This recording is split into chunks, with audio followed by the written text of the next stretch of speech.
ప్లాట్ఫామ్లో రెచ్చగొట్టే విధంగా ఒక్క మెసేజ్ కూడా రాకూడదు.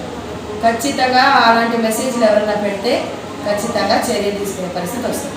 కాబట్టి వాట్సాప్ మెసేజ్లు ఏమొస్తున్నాయి, అన్నెసెసరీ గ్రూపుల్లో మీరు ఎక్కడున్నారు, రెచ్చగొట్టే గ్రూపులు ఏమైనా క్రియేట్ చేశారా, అవి ఏమైనా ఉంటే దయచేసి వాటికి దూరంగా ఉండండి. పోలీసు వాళ్ళకు కూడా అట్లాంటి సమాచారం ఏమైనా ఉంటే ఇవ్వండి.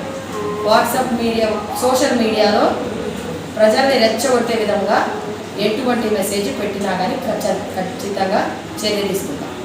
అది దయచేసి గుర్తుంచుకోండి మీరు అందరూ. అందుకనే ఈరోజు మీ అందరి యూత్కి మీటింగ్ పెట్టడం జరిగింది. ఉన్నాయా గ్రూప్స్? ఎంతమందికి ఉన్నాయి?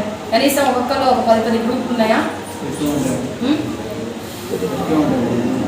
ఉంటే ఖచ్చితంగా 10 గ్రూపులన్నా ఉంటున్నాయి.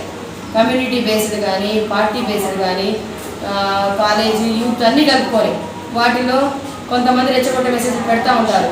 ఆ గ్రూప్ అడ్మిన్ ఎవరో కూడా వాళ్ళు కూడా బాధ్యులు అవుతారు. ఎందుకంటే ఒక గ్రూప్ క్రియేట్ చేస్తే ఆ గ్రూప్ అడ్మిన్ అనే అతను బాధ్యత తీసుకోవాలి, ఆ గ్రూప్లో సభ్యులు ఏం పెడుతున్నారు అనే విషయం లేదు. కాబట్టి ఒక వ్యక్తి ఎవరైనా రెచ్చగొట్టే మెసేజ్ పెడితే ఆ గ్రూప్ సభ్యుడు కూడా, గ్రూప్ అడ్మిన్ కూడా దానికి బాధ్యత వహిస్తారు. కాబట్టి మీరు దేంట్లో గ్రూప్ అడ్మిన్లుగా ఉన్నారు చూసుకొని, దేంట్లో రెచ్చగొట్టే మెసేజ్లు వస్తున్నాయి అనేది దయచేసి చూసుకొని అలాంటి వాటి నుంచి దూరంగా ఉంటే పోలీసు వాళ్ళకు కూడా ఇన్ఫర్మేషన్ ఇవ్వండి.